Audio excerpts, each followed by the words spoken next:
Marriage is a very sacred and sacrosanct institution in our country. ये तो आप सब जानते ही।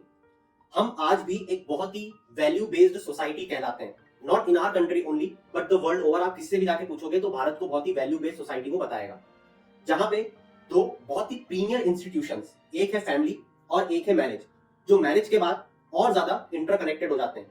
और यही एक सबसे बड़ा कारण है कि हमारे देश में जो इंटर कास्ट मैरिज है वो तो फिर भी अब होने लग गई है, मगर इंटर रिलीजियस मैरिजेस आज भी हमारे पे ऑलमोस्ट एक इम्पॉसिबल टास्क है।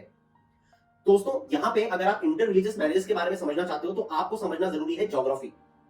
क्योंकि किसी भी धर्म, किसी भी रिलीजन के जो कस्टम्स, के जो रिचुअल्स, के जो अलग अलग कल्चरल एक्टिविटीज होती हैं, इट ऑल डिपेंड्स कि वो कहां से ओरिजिन हुए। जैसे अगर हम एग्जांपल लें क्रिश्चियनिटी का, जैसे अगर हम एग्जांपल लें इस्लाम का, तो वो इस इंडियन सब कॉन्टिनेंट के बाहर से आए हुए धर्म है।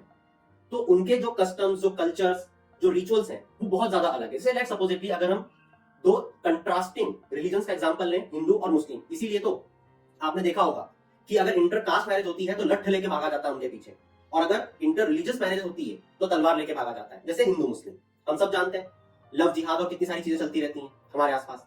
अब यहाँ पे अगर एक हिंदू को देखें तो वो हाथ जोड़ के पूजा करता है, वहीं अगर हम एक मुस्लिम को देखें तो हाथ उठा के पूजा करते हैं। अगर हम बैठने के पोस्टर को देखें तो वो भी हिंदू और मुस्लिम का ऑल टुगेदर डिफरेंट है, and also for the Christianity. But यही अगर आप डिफरेंट कास्ट में पूजा करने का तरीका देखोगे, उनके खान पान का तरीका देखोगे, तो वो ऑलमोस्ट सिमिलर रहता है। Yes, there are certain differences and there are certain major differences also, but फिर भी वो उतने डिफरेंट नहीं होंगे जितने दो रिलीजन के बीच में डिफरेंसेस होंगे।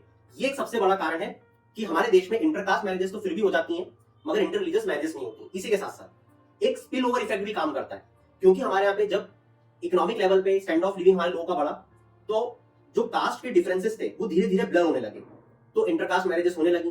जब इंटरकास्ट मैरिजेस एक बार होने लगी तो वो लाइन और ज्यादा ब्लर होने लग गई, तो आज वो रैंपेंट लेवल पे हमें देखने को मिलती है। इसी को एक और अच्छे एग्जांपल के थ्रू मैं आपको समझा सकता हूं। अगर किसी हिंदू को जैन से शादी करनी हो, सिख से शादी करनी हो या बुद्धिस्ट से शादी करनी हो, वो बहुत आसानी से हो सकती है। बट अगर किसी हिंदू को मुस्लिम से शादी करनी हो या क्रिश्चियन से शादी करनी हो तो ये बहुत मुश्किल टास्क है। क्यों? क्योंकि अगेन जो उनके कस्टम्स, रिचुअल्स, कल्चरल एक्टिविटीज हैं, they are more ingrained in them. तो जब शादी होती है तो वो सिर्फ इंडिविजुअल्स आके साथ नहीं रहते, फैमिलीज और सोसाइटी का मिलन होता है, जो कि इन डिफरेंट रिलीजन्स में ऑलमोस्ट इम्पॉसिबल है। और हमें ये चीज लगती है कि फॉरेन कंट्रीज जो है उनके कस्टम्स ज्यादा लिबरल है, they are more concern towards the economy, तो वो इन रिचुअल्स को, इन कस्टम्स को नहीं देखते हैं। तो मैं आपको एक बहुत क्लासिक एग्जांपल देता हूं कि वो भी इतनी लिबरल सोसाइटीज नहीं है।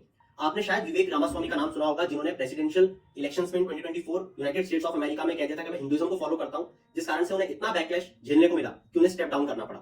तो इस पे आपका क्या विचार है? कमेंट सेक्शन में जरूर बताना।